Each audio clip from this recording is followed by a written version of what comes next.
Hey, this is Dr. Post, and I'm going to be doing a lecture on 4.5 from Math 980. And the main new concept here is what we call standard deviation.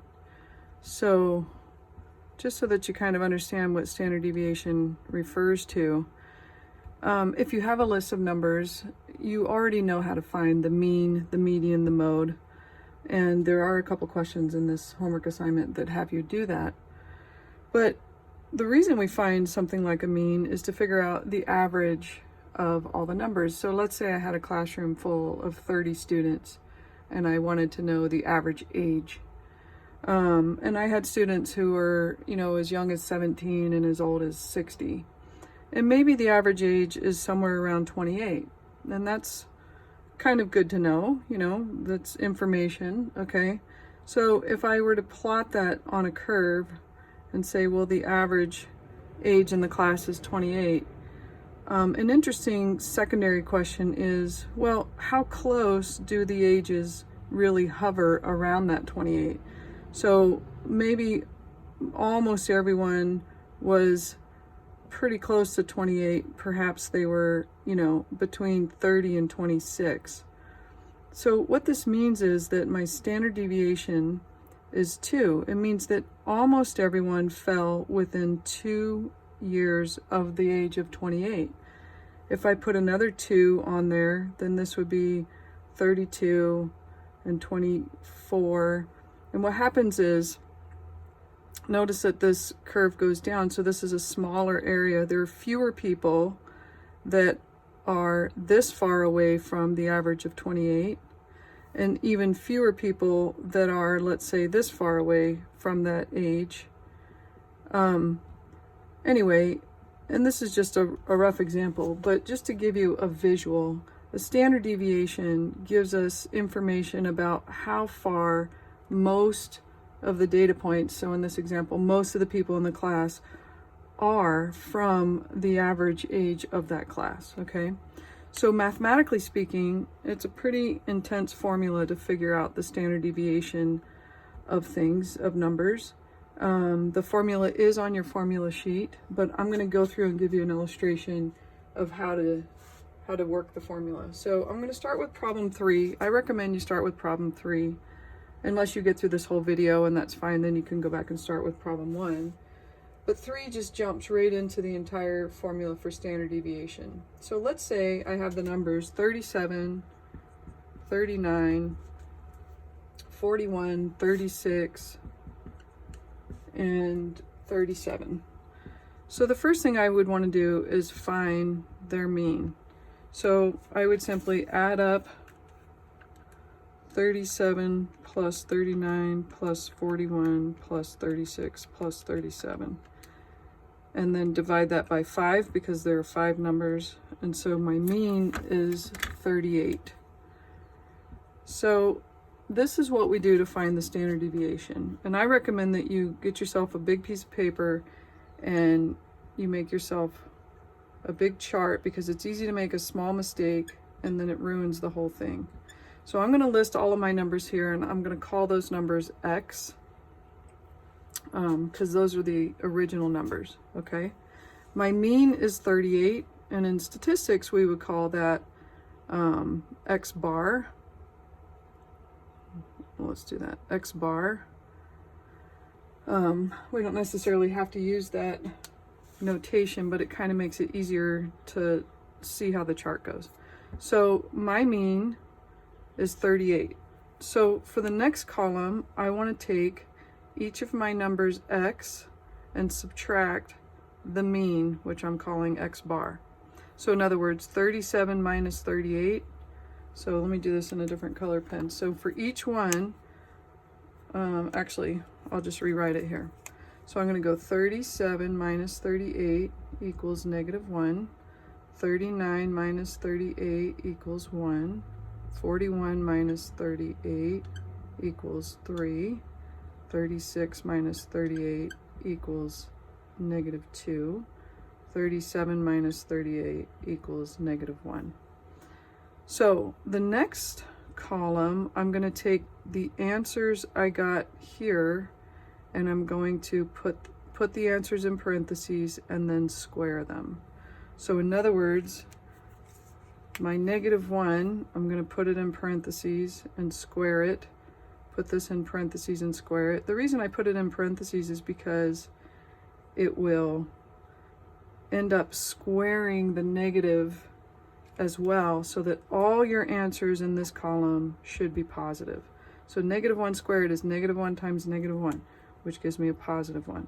1 times 1 is 1. 3 times 3 is 9. And you could put this in your calculator as long as you remember those parentheses, especially for the negative numbers. -2 times -2 is a +4. -1 times -1 is 1.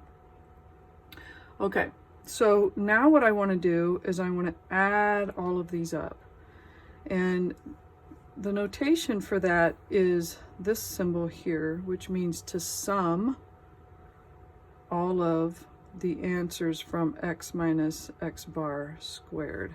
So if I add all these up, I get 9, 10, 11, 12, 13, 14, 15, 16. So I get 16. Then what I'm going to do is I'm going to divide that by the number that I had, which we call n. So I'm going to put up here n equals 5. So I had 5 numbers. So I'm going to take my 16 divided by 5. So the way that this looks on a typical formula would be the sum of the x minus x bar squared, which is what I got for 16, divided by the n.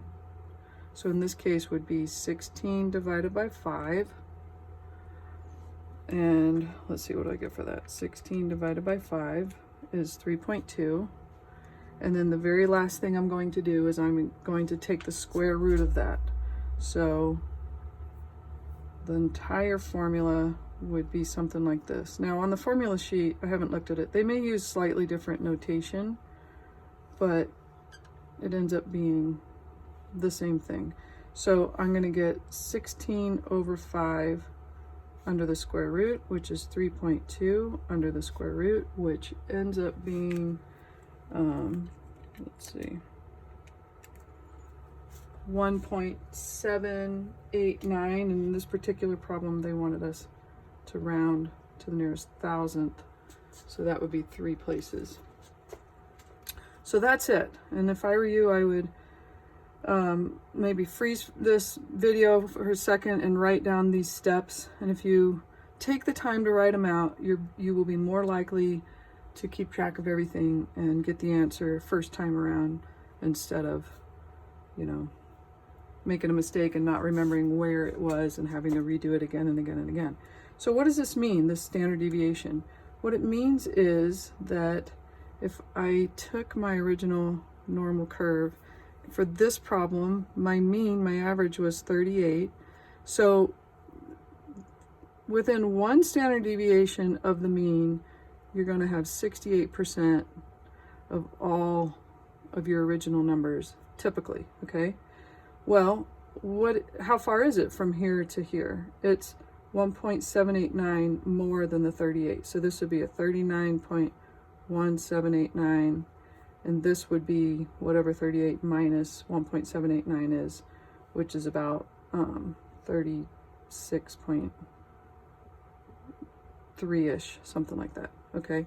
So what it does is it gives us an understanding of how close all the rest of the data are from the mean. So the standard deviation is the distance from the mean to this first bar and to that bar, and then the same thing to this one and to this one. And we know that basically 68% of all the data will be this close to our mean. All right, so now what I want to do is go back to question 1, because question 1 is just a partial standard deviation. And what they're asking you to do here is find the deviations from the mean for the set of data. So essentially, what they're wanting you to do is just this column.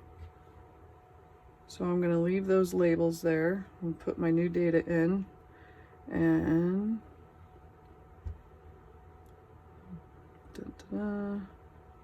okay. So in this problem, we have the numbers 25, 32, 17, 25, 32, 17, 23, and 23. So in order for me to find those deviations, then the first thing I need to know is my mean. Now my n is 5 because I have 5 numbers in my original data set. So I'm going to go 25 plus 32 plus 17 plus 23 plus 23 divided by 5. So my mean in this problem is 24. So that's my x bar. And the reason I'm using that is because most of you are going to go on to take statistics, and that's what we'll use in statistics. So it's nice to kind of get that out of the way early on and not confuse the matter. Okay, so this column would be what we call the deviation from the mean. So how far does this number deviate from the mean? I'm going to go 25 minus 24 is 1. 32 minus 24 is 8. 17 minus 24 is negative 7. 23 minus 24 is negative 1. 23 minus 24 is negative 1. So in this problem, this is it. They just want you to put these numbers in. These represent how far each original number deviated from the mean. All right, and that brings me to question 5, which is more of a theoretical type question. It says, if all the data values in a set are identical, what can you conclude about the standard deviation? So let's take a look at what that would be. So let's say all of our original numbers are identical. Let's say they're all 24, and let's say I have 4 of them. So my n is 4 in this question. Okay, this is question number 5.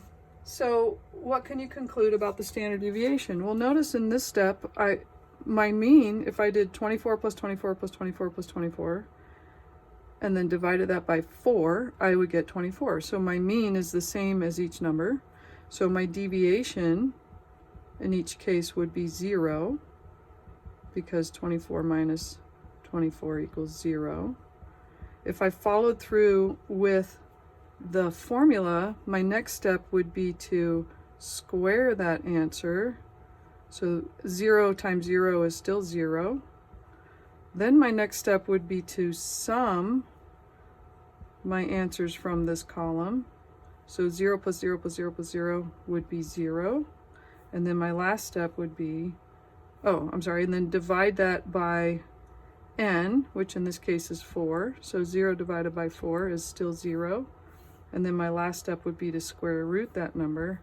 And so I still get 0. So basically they're saying if the data set, or if the data values in a set are identical, what can you conclude about the standard deviation?